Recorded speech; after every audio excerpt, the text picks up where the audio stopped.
Presión manométrica.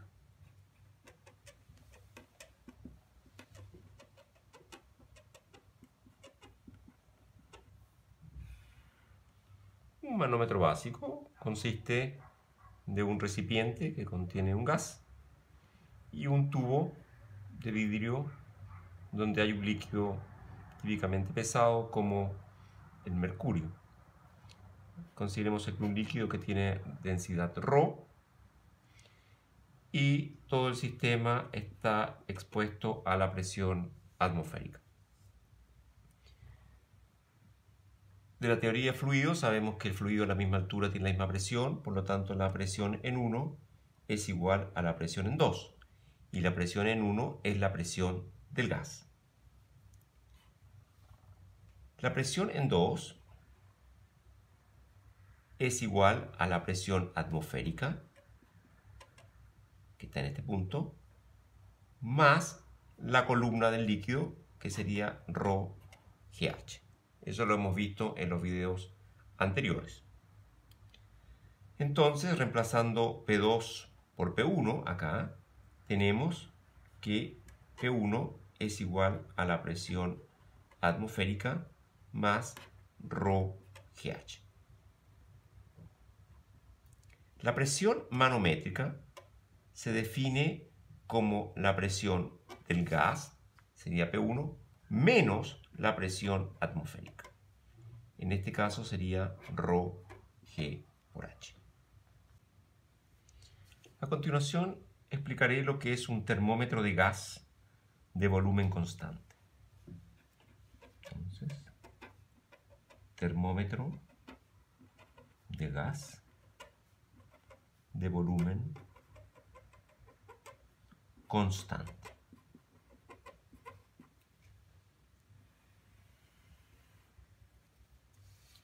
Consiste en un recipiente que tiene un líquido cuya temperatura queremos medir. Tenemos un gas que está contenido en un recipiente de vidrio cerrado. Este gas está conectado a una columna de líquido pesado que puede ser mercurio. Como su nombre lo indica, lo que queremos es que el volumen del gas, que va a compartir la misma temperatura del líquido que queremos medir, sea constante. Es decir, en este punto de acá hay una marca de referencia que tenemos que mantener constante. Esa marca de ahí nos indica dónde debe estar la columna de mercurio o del líquido que estemos usando en nuestro termómetro. Para eso tenemos entonces un tubo acá, típicamente de goma, que es un tubo flexible. Entonces, ¿cómo mantenemos el volumen de gas constante? El volumen de gas constante se mantiene constante subiendo o bajando este tubo flexible. Subiendo o bajando el tubo de mercurio.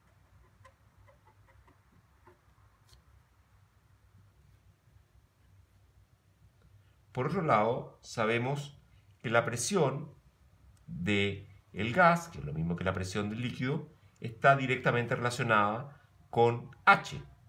Aquí el tubo no está expuesto a la presión atmosférica. Entonces, la presión está relacionada directamente con H. Sabemos que la presión aquí vale exactamente ρGH. Y el tercer supuesto aquí es que asumimos que la presión varía con la temperatura de un modo simple.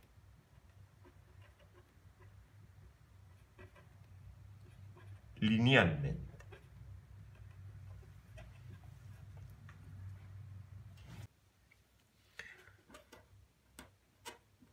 Grados Celsius.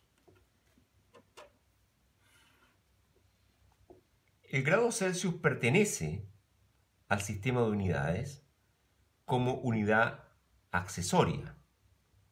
Entonces, pertenece al Sistema Internacional de Unidades como unidad accesoria. Es el Kelvin, que lo representamos por la letra mayúscula K, que es la unidad básica de temperatura en el Sistema Internacional de Unidades. Y fue Anders Celsius, un sueco que vive entre 1701 y 1744, que define la escala Celsius en 1742. Bien, hoy sabemos que el punto de ebullición del agua corresponde a 100 grados Celsius, mientras que el punto de congelamiento del agua corresponde a 0 grados Celsius. En los tiempos de Celsius era al revés, es decir, la ebullición correspondía a 0 grados Celsius y el congelamiento a 100 grados Celsius, y fue invertida en 1743 por Jean-Pierre Christine. Existen otras escalas de temperatura. Por ejemplo, está la escala Fahrenheit,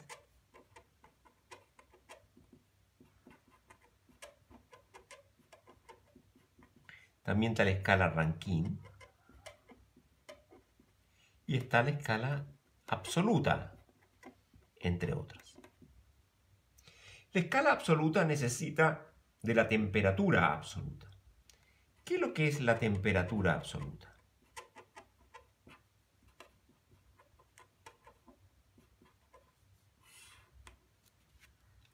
La temperatura absoluta se basa en la ley de Joliot-Curie, que fue establecida en 1802. ¿Qué establece? Establece que la presión de un volumen fijo de gas es proporcional a su temperatura. Por supuesto, esta ley, sabemos hoy, es válida para presiones y temperaturas moderadas y baja densidad del gas.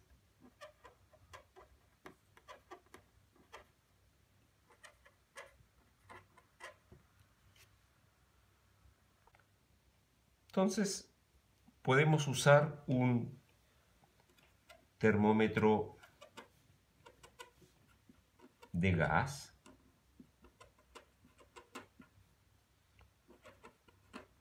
de volumen constante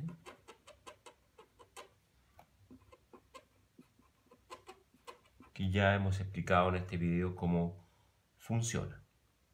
Entonces, el termómetro de gas de volumen constante asume la ley de Joliot-Curie, es decir, que la presión se relaciona de un modo simple con la temperatura. Supongamos que la temperatura la tenemos en grados Celsius. Entonces, si asumimos que se cumple esta relación lineal, necesitamos 2 puntos para definir los coeficientes A y B. Entonces sabemos de que en el punto de ebullición del agua se tienen 100 grados Celsius y en el punto de congelamiento del agua tenemos 0 grados Celsius.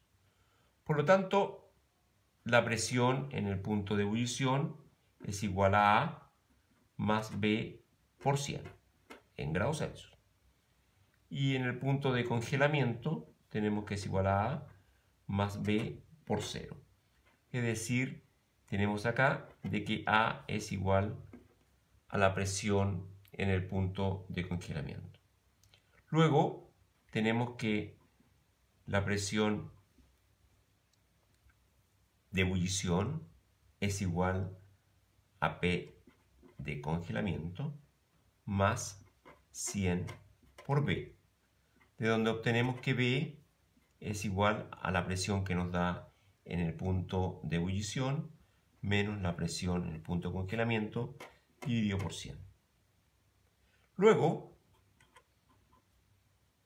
obtenemos de este termómetro de gas de volumen constante, obtenemos que la presión es igual a la presión de congelamiento más presión de ebullición menos presión de congelamiento dividido por 100 por la temperatura en grados Celsius. Aquí vemos en este gráfico presión en función de la temperatura en grados Celsius, datos experimentales para 3 gases diferentes, un gas A, un gas B, un gas C. Vemos de que el comportamiento en una zona amplia de temperaturas corresponde a una recta. Lo notable de esto es que a pesar que no se puede ir a presiones muy bajas, uno puede extrapolar las rectas obtenidas aquí en este gráfico. Lo hemos hecho para la recta azul, ahora lo podemos hacer para la recta verde.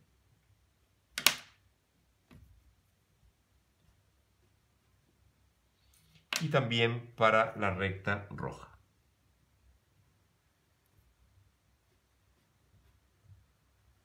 Como se pueden dar cuenta, las 3 rectas coinciden en el mismo punto para presión igual 0. Entonces uno ve que no puede obtener una temperatura en grados Celsius inferior a menos 273.15 grados Celsius. Entonces se define la escala absoluta de temperatura en Kelvin como la temperatura en grados Celsius más 273.15. Luego, el mínimo de la temperatura absoluta es 0 grados Kelvin.